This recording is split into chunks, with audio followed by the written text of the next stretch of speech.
आनंदपुर साहिब लोकसभा क्षेत्र के इस जुझारनगर मोहाली में आयोजित इस विशाल जनसभा में मंच पर आसीन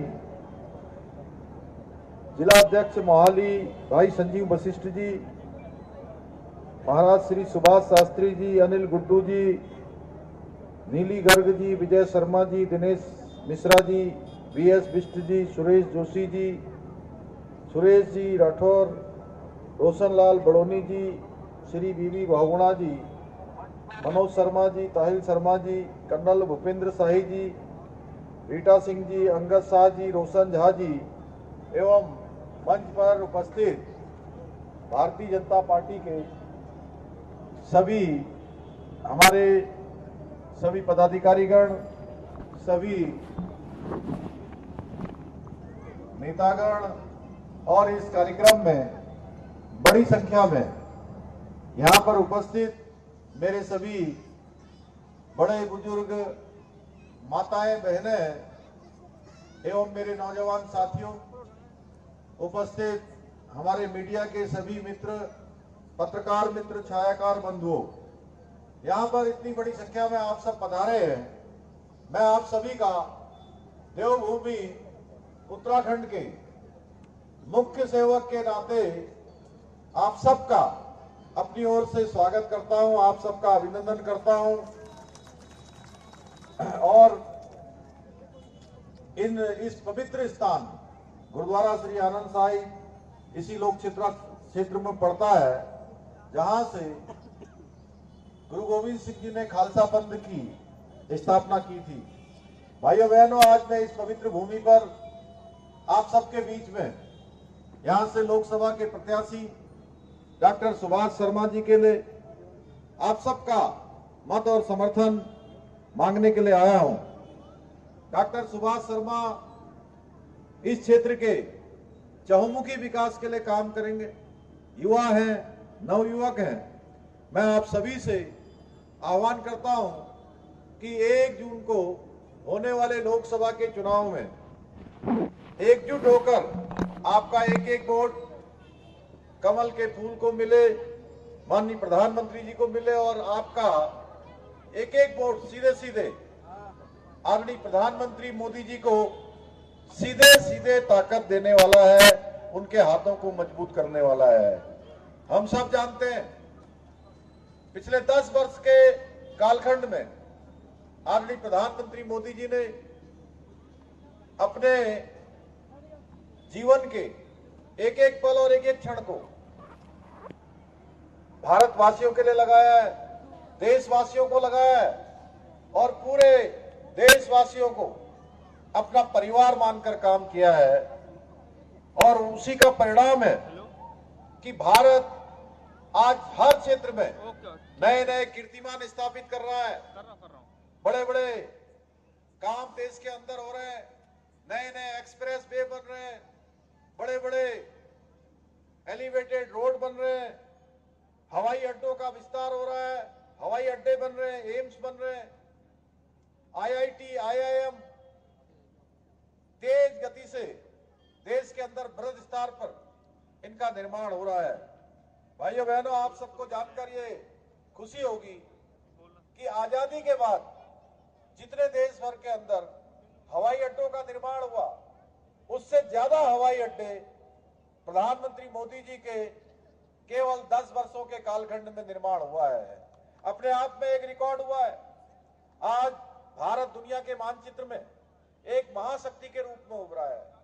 आज भारत दुनिया की 11वीं अर्थव्यवस्था से सीधे छलांग मारकर और उस इंग्लैंड को और ब्रिटेन को पीछे खिसकाकर, जिन्होंने कई वर्षों तक हमारे देश के अंदर हुकूमत करने का काम किया था, आज भारत उसको पछाड़कर 5वें नंबर की अर्थव्यवस्था बन गया। भाइयों बहनों, और आने वाले समय में 5वें नंबर से 3रे नंबर की अर्थव्यवस्था बनाने का संकल्प हमारे प्रधानमंत्री जी ने लिया है कि 2027 में भारत दुनिया की तीसरी बड़ी अर्थशक्ति होगा, तीसरी बढ़ती अर्थव्यवस्था होगा। भाइयों बहनों, आप स्वयं अंदाजा लगा सकते हैं जब तीसरी अर्थव्यवस्था भारत होगा तो किस प्रकार से भारत के अंदर विकास के काम चलेंगे, किस प्रकार हमारी सड़कें होंगी, किस प्रकार का हमारा इंफ्रास्ट्रक्चर होगा, हमारी नई पीढ़ी को, नौजवानों को, युवाओं को रोजगार आसानी से मिलेगा,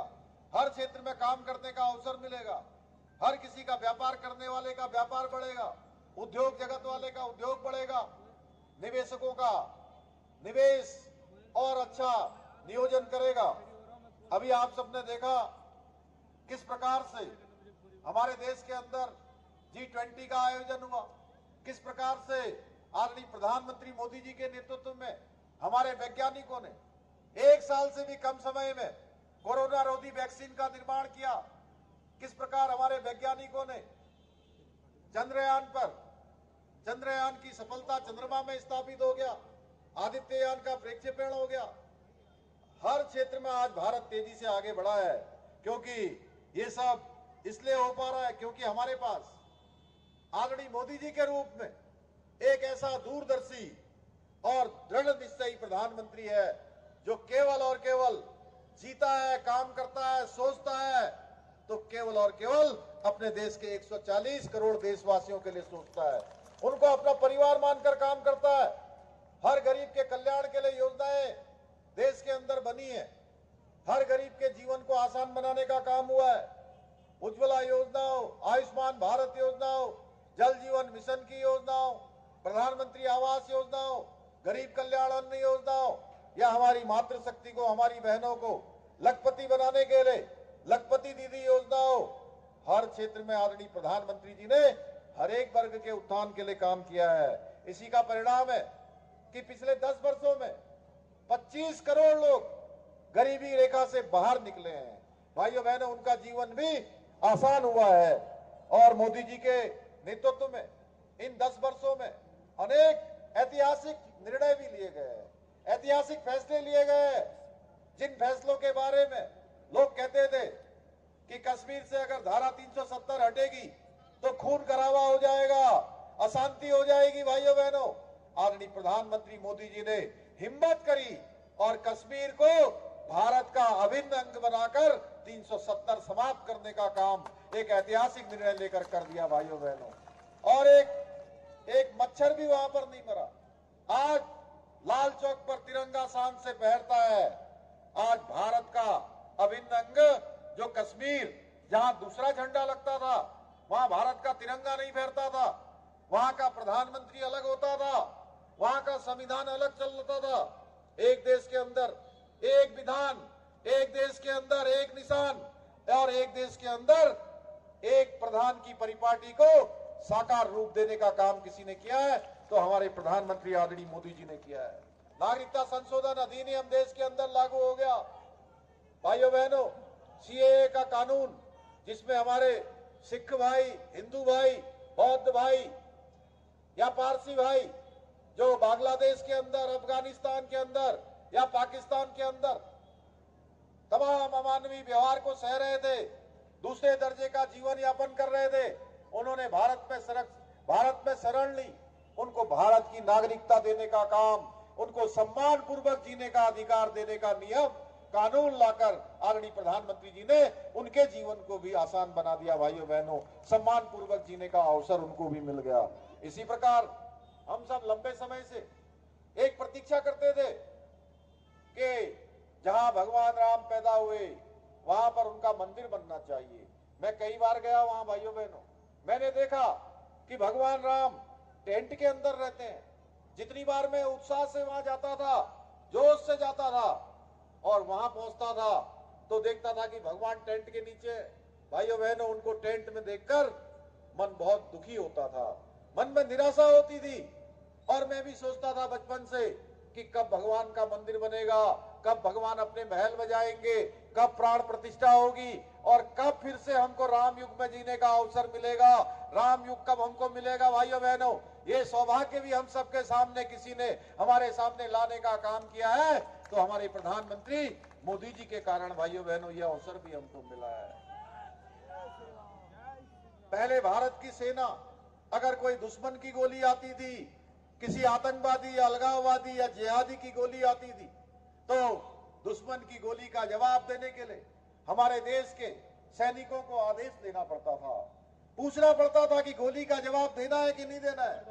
लंबा समय बीत जाता था, लेकिन गोली का जवाब देने के लिए आदेश नहीं मिलता था। भाइयों बहनों, 2014 से पहले मोदी जी की सरकार बनने के बाद मोदी जी ने कहा जब युद्ध होंगे या गोली आएगी तो उसमें कोई आदेश नहीं लेना पड़ेगा। इसके कारण आज अगर एक भी गोली आती है दुश्मन की, तो दुश्मन की गोली का जवाब गोलों और तोप से देने का काम भारत की सेना करती है। ये हमने देखा है, चाहे सर्जिकल स्ट्राइक हो, चाहे गलवान की घटना हो या तवांग की घटना हो, किसी भी विदेशी दुश्मनों ने हमारे को आंख दिखाने की कोशिश की है तो भारत की सेना ने उसका मुंहतोड़ जवाब देने का काम किया है। भाइयों बहनों, ऐसे अनेक काम मोदी जी के नेतृत्व में हुए हैं। आप सब भली भांति जानते हैं कि आज मैं इस आनंदपुर साहिब लोकसभा के आपके इस जुजार गांव में, यहां पर मोहाली में, मैं आप सबके समक्ष कहना चाहता हूं कि 70 साल देश की आजादी के बाद भारत की सिख संगत करतारपुर साहिब गुरुद्वारे में केवल दूरबीन से दर्शन करने पर मजबूर थी। करतारपुर कॉरिडोर बनाकर उनको सीधे सीधे दर्शन का अवसर प्रदान करने का काम भी हमारे प्रधानमंत्री आदरणीय मोदी जी ने किया है। भाइयों बहनों, इसके साथ साथ गुरु गोविंद सिंह साहब के 4 साहिबजादों को पूरी दुनिया के अंदर उनका स्मरण हो, पूरी दुनिया उनका यशगान करे, पूरी दुनिया उनकी वीरता, शौर्य, पराक्रम और न झुकने के लिए, उन्होंने धर्म की रक्षा के लिए, संस्कृति की रक्षा के लिए, देश की रक्षा के लिए अपने प्राणों का बलिदान देना, अपनी शहादत देना स्वीकार किया, लेकिन उन्होंने झुकना स्वीकार नहीं किया, दीवार में चुना जाना स्वीकार किया गया। ऐसे साहबजादों का इतिहास भी देश के अंदर पढ़ाया जाए, दुनिया के अंदर पढ़ाया जाए। भाइयों बहनों, 26 दिसंबर को उनके नाम से वीर बाल दिवस मनाने का निर्णय भी हमारे प्रधानमंत्री आदरणीय मोदी जी ने लिया है। इसके साथ साथ अफगानिस्तान में उथल पुथल मची, अफगानिस्तान से पवित्र गुरु ग्रंथ साहब की 3 प्रतियों को पूरे सम्मान के साथ भारत लाने का काम भी हमारे आदरणीय प्रधानमंत्री मोदी जी के नेतृत्व में हुआ है। भाइयों बहनों, में हेमकुंड साहब जो हमारे देवभूमि उत्तराखंड में स्थित है, ऐसे हमारे सिख गुरुओं का जहां उन्होंने तपस्या की है, हेमकुंड साहब जाने के लिए जहां 2 दिन पहले हेमकुंड साहब के कपाट खुले हैं। हेमकुंड साहब की यात्रा अत्यधिक कठिन यात्रा होती है। अगर वृद्ध लोग वहां जाना चाहते हैं, बुजुर्ग, तो उनको बहुत परेशानी होती है, और जो शरीर से कमजोर है उनके लिए भी यात्रा अत्यधिक कठिन हो जाती है। उस यात्रा को भी निकट भविष्य में सरल बनाने के लिए आदरणीय प्रधानमंत्री मोदी जी ने वहां के लिए रोपवे का शिलान्यास का काम शुरू कर दिया है। आने वाले समय में ये यात्रा हमारी कुछ ही घंटों में पूरी हो जाएगी। केदारनाथ जी जाने के लिए आने वाले समय में गौरीकुंड से केदारनाथ रोपवे का निर्माण कार्य शुरू हो गया है। कुछ ही घंटों में, कुछ ही मिनटों में केदारनाथ जी की यात्रा हो पाएगी, यमुनोत्री की यात्रा हो पाएगी, अनेक हमारे धार्मिक स्थलों की यात्रा हो पाएगी। भाइयों बहनों, ऐसे अनेक काम आज प्रधानमंत्री मोदी जी के नेतृत्व में हो रहा है। मैं देवभूमि उत्तराखंड से आता हूँ। देवभूमि उत्तराखंड में भी वहां की सुख और शांति के लिए हमने आदरणीय मोदी जी के नेतृत्व में, उनके मार्गदर्शन में अनेक निर्णय लिए हैं, अनेक नए कानून बनाए हैं। आज मुझे आपको बताते हुए खुशी हो रही है कि देवभूमि उत्तराखंड हिंदुस्तान का आजादी के बाद पहला राज्य हो गया है जहां रहने वाले हर एक व्यक्ति के लिए, कोई किसी वर्ग का हो, पंथ का हो, समुदाय का हो, किसी जाति का हो, उत्तराखंड देवभूमि में सबके लिए एक समान कानून होगा। समान नागरिक संहिता का विधेयक वहां पारित हो गया है। भाइयों बहनों, जो समान नागरिक संहिता देवभूमि उत्तराखंड में आज विधेयक के रूप में पारित होकर विधेयक बन गया है, आने वाले समय में हमारे प्रधानमंत्री आदरणीय मोदी जी के नेतृत्व में भारतीय जनता पार्टी के संकल्प पत्र में पूरे देश के अंदर इसको लागू करने का संकल्प ले लिया गया है। अब पूरा देश देवभूमि उत्तराखंड से निकली हुई ये गंगोत्री आने वाले समय में पूरे देश के अंदर जाएगी।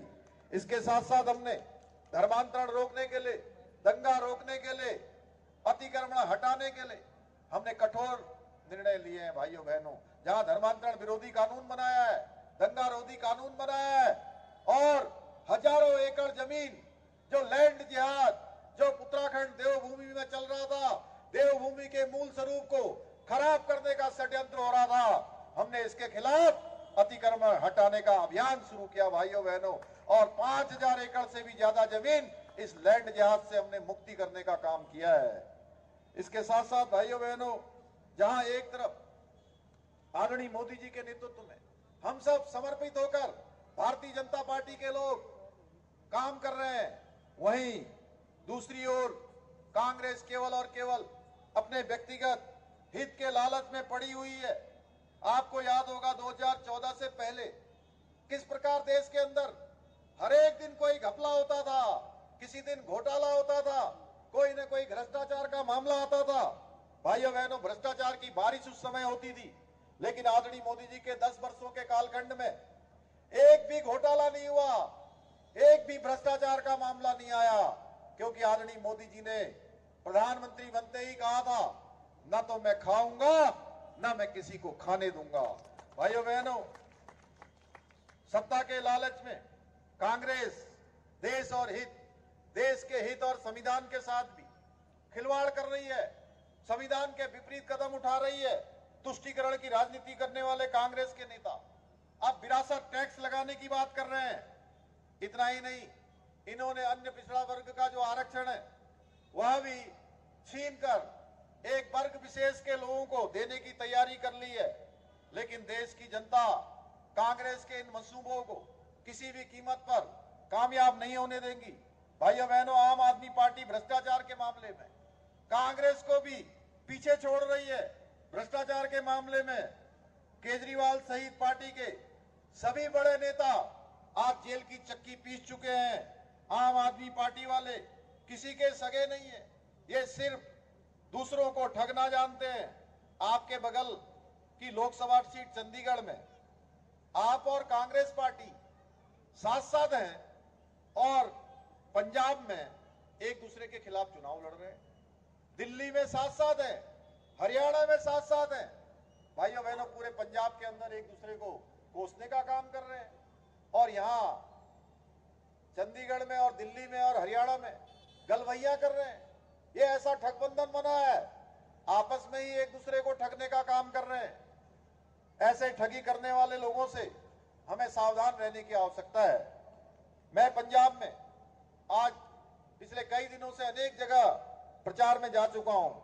पूरे पंजाब में लोग यही कह रहे हैं कि विधानसभा के चुनाव में उन्होंने कांग्रेस को, भ्रष्टाचार को खत्म करने के लिए आप पार्टी को वोट दिया था, लेकिन आप पार्टी के राज में तो राज्य की हालत और भी खराब हो चुकी है। भाइयों बहनों, इस लोकसभा के चुनाव में सभी पार्टियों को, आपने पहले के चुनाव में सभी पार्टियों को मौका देकर देख लिया है। किसी ने आपके विकास के बारे में नहीं सोचा। इसलिए मैं आप सबसे कहने के लिए आया हूं, आप सबसे निवेदन करने के लिए आया हूं कि एक मौका पंजाब के, पूरे पंजाब के अंदर भारतीय जनता पार्टी को देना चाहिए।